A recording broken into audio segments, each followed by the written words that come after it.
Hey everybody, Jeff here with the Curse of Oak Island and Beyond live stream, and I got some more news to bring you at noon.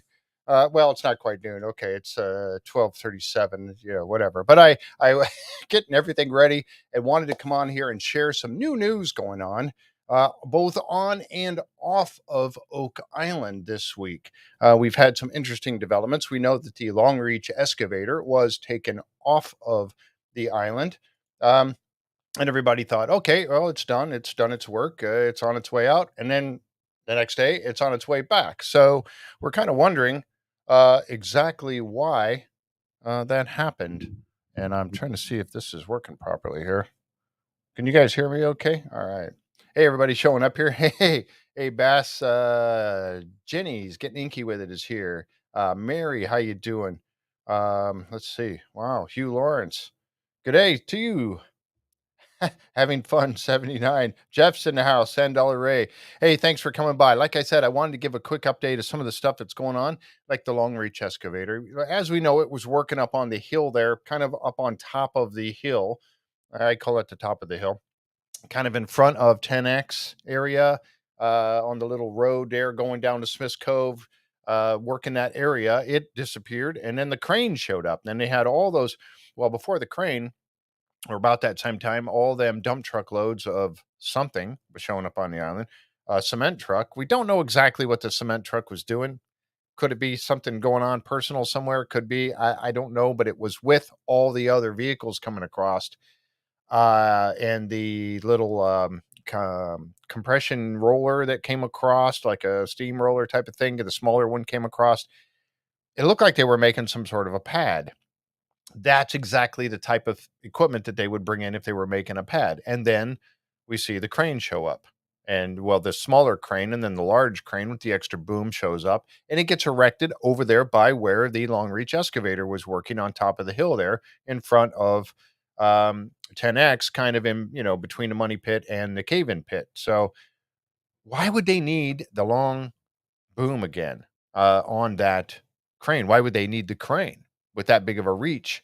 As we know in the past, they were using that crane to put in the caissons, putting the caissons down into the oscillator so that Rock Equipment Company could get them into the ground, right? And then using the crane to dig out all the stuff in the middle. But okay, we don't know exactly why they would need it and why there. Some work going on in the women's memorial there. That looks like they were, capping it off or something. The tunnel, there is a tunnel there, a shaft, I should say, not a tunnel. There's a shaft there. It's been there for many years. It's a searcher shaft. They well known. They've known about it for a long time. It's always been there in the base of the women's memorial. Now they've got some kind of lid on it or something going on there. Hard to tell from some of the pictures. Um, but and we know there was property work going on at Nolan's property. Tom Nolan has personal work going on his property over there. Um, we don't know exactly what all's happening there, but he did have an excavator out. And there was a some equipment, a skid steer was out there and whatnot working in that area. Um, so we had all these kinds of things happening, but we also have. Did you guys hear yesterday? Lot 5, Robert Young's lot, went up for sale, $1.2 million. I wish I could have wrote a check for that, but anyway, so $1.2 million. It went up for sale and it sold in just a couple of days. So we got word today that, well, at least there's a contract on it to buy.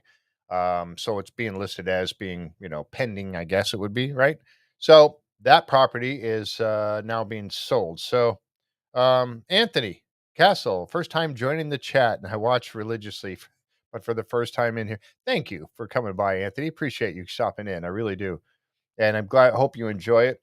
Um, wow, quite a few people. Joanne's here. Yeah, appreciate. Anthony is from California. Chuck is here. Brenda, Deborah, having fun. You got. hmm, Hello, Jeff and everyone. All right, appreciate it. So anyway, $1.2 million for the lot 5, Robert Young's lot. The Young family, after he passed, they must have sold it. Obviously, he put it up for sale, and now it is sold apparently, or has a contract on it. We don't know who bought it. um, Karen Cook. shared that information with us today that it had a sale pending on it, or a contract on it to buy. So interesting. We was it the Laginas? Hope so. Then they would own pretty much all of Oak Island. Well, they pretty much own all of it now anyway, right? Except for Lot 5 and the Blankenship properties and whatnot. So that would be really be cool. So we'll find out in the days to come. We will find out who purchased Lot 5. Boy, I wish we could all chip together, right? If we could have had our whole Facebook group, Oak Island and Beyond, the Curse of Oak Island and Beyond Facebook group, if we could all chip together, we could have bought it, right? How much would we have to put together? It's 20. So how many? We have 26,000 members. How many would it take to, how much would he have? Okay, never mind. All right. So that's pretty interesting news. Also, we had some news off of Oak Island, which I'm going to bring up a picture here and share with you. This was really interesting, not only because of where they are and what they were doing, but also because of who was with them, right? Okay, so we got this here. This is courtesy of Craig Wood. Craig shared this with us on our Facebook group. The Laginas were in a small town in Royston, England today, filming Royston Cave. Google it, which I have. It is a massively linked to the Knights Templar and has and was the supposed resting place of the Holy Grail. Now, I have gone out and looked at this Royston Cave, very interesting. Very interesting place. Now, yes, it does have. I looked it up, and it does have. Supposedly the Templars made it. Supposedly the Templars also did a little town, founded a town nearby called Baldock. Baldock. There was also the speculation: was this cave used as a prison or as a prison cell, a place to lock somebody up?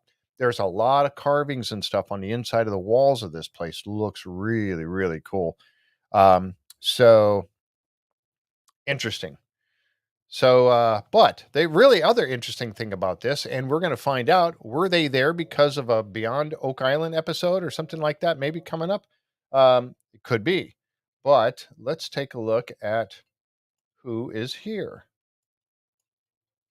Okay. So there you got Alex Lagina, Marty Lagina, Charles Barkhouse, and our good friend. And she's helped co-host with me before. She's been on the show as my guest on the show before. I've worked with her personally on a different site before. Gretchen Cornwall. Man, I am so happy to see Gretchen back in the mix with Oak Island Tours, with Oak Island Team. This is awesome. Now, could this be for a Beyond Oak Island episode? Could this be a portion where the guys went out of town? Last year in season 8, we got to see Rick Lagina and a group all go out and meet with Corin Mall out in France, right? And so they were touring out there. This year, we get to see um, Gretchen going out, or them with meeting Gretchen with Alex and with Marty and Charles. So this is going to be really interesting. Now, so we'll get to see more about this hopefully one day. Now, I know that Gretchen is going to be under NDA. She can't talk about any of this stuff, of course, unfortunately, because I'd really love to know what is going on. But you can assume that because this particular cave is supposedly tied to the Templars or maybe even the Freemasons, that Gretchen would know all about it, right? And so, who better to go for them to meet and talk and get some information from other than Gretchen Cornwall, right?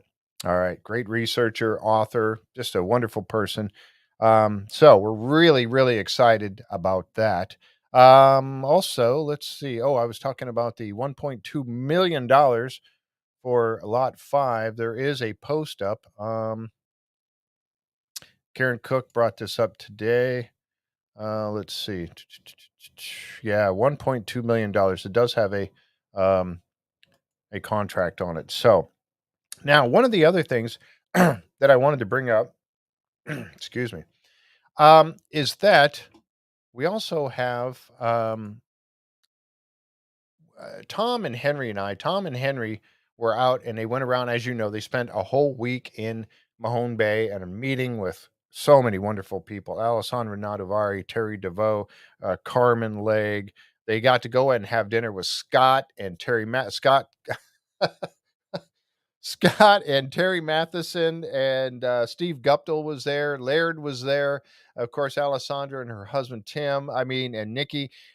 What a interesting time they must have had on that. That would have been great. I can't wait to get out there and do that myself. But um, when they were out there, they took a lot of good pictures when they were on Tony Sampson's boat and they went around Oak Island. One of the pictures they had was of this motor. It's a horizontal drill motor setup that is sitting, well, it looks like it's sitting just on the south. You got two roads going up from the south shore up to the money pit. You got one on the right, one on the left, and it's over on the one on the left, which would be the westernmost road. We think that motor is sitting right over there. Now, is that where it's set up? I don't know, because it's sitting under canopies, but it's not on a track. You would imagine that this big motor, drill motor, would have to be, it's a hydraulic drill motor, it'd have to be on some sort of a track so they could pull it back and attach more drill rods onto it and continue going. Um, so I don't know if that's where it's going to be used, or is the crane maybe going to pick it up and put it someplace else? I don't know. We're going to find out. Hopefully, we'll find out about that real soon. But interesting stuff on there as well. So I'm really curious to see what is going to happen with this drill motor, and are they going to be drilling horizontally into a void that was found by the muon technology, so that they can actually, get in there and get a camera in, get a look at something. We know that the guys from Dumas Mining are out there doing some work. They're getting set up. Their containers are all set up and out there. A work trailer is out there now with all this stuff. Irving Equipment Company, obviously, out there. Lots of things happening, folks. I tell you, I really have a strong feeling this is going to be a great year for the Oak Island team. Um, yeah, Jenny, that's true. I am going to Utah. I am going to be out there. Yep. Uh, it did get, yes, I did. I did get my new metal detector right there. It is the Garrett Ace Apex, and I got that. Gypsy Jules helped me with that, and I did get it. It's right there, and I can't wait to. I haven't used it yet. I'm so excited to get out and use this thing. I really am. Really looking forward to it. One of the things that I wanted to show you also before we go is this Royston Cave. This is really interesting. There are a lot of you, if you just go out and Google Royston Cave, Royston, Royston Cave. I'll actually link this particular page that I have up right now on the in the description below. I'll put it up there for you guys. Yeah, for Phenomicon is September 8th through the 11th, and I plan on being there. Speaking of Skinwalker Ranch, excuse me. Wednesday night, 7:30, Skinwalker Ranch. We're going to be talking about episodes 7 and 8, and Thomas Winterton from the show will be with us. He's going to join John Edwards and I, and we're going to be talking up episode 7 and 8 and whatever else that Thomas wants to talk about with us while he's on the show. So we're looking forward to having Thomas Winterton on Wednesday night. That is tomorrow night at 7:30 Eastern time, live with Thomas Winterton, and we'll be recapping episodes 7 and 8. And if he wants to talk about last year or other previous episodes, great. He can't talk about 9 and 10, not yet, but he will. He's going to come back. Anyway, so I'm getting ready to wrap this up. Royston Cave, nice website right here that I was out checking out today. It's roystoncave.uk. I'm sorry, .co.uk, roystoncave.co.uk. Really cool. Look at the pictures. It's not very big. It's a kind of a small cave, but one of the really cool things is they have a VR tour. I'm going to go check this thing out. Got my VR goggles right here. I'm going to go check this thing out here. Well, okay, after work today, but I'm going to check this thing out. I can't wait to check it out. All right, you guys have a great rest of your day. That's the news for now. We'll bring it to you as quickly as we can and tell you about what's happening on and off of Oak Island. Interesting stuff. Congratulations to Gretchen Cornwall again to get out there and working with the team once again. Glad to see it, and we hope this will be great stuff coming up in the near future. So really excited about that. Oh, let's see. Oh my gosh. I'm looking at all the oh, we figured about $45.45 each for all the members. If we all pitched in $45, we could buy lot 5. Could have. Maybe if the sale falls through, we can get out there and jump on it, right? So, all right, I got to go. Talk to you guys later. Have a great rest of your day. We'll be back with more news and Thomas Winterton on tomorrow night, 7:30 Eastern. Bye now.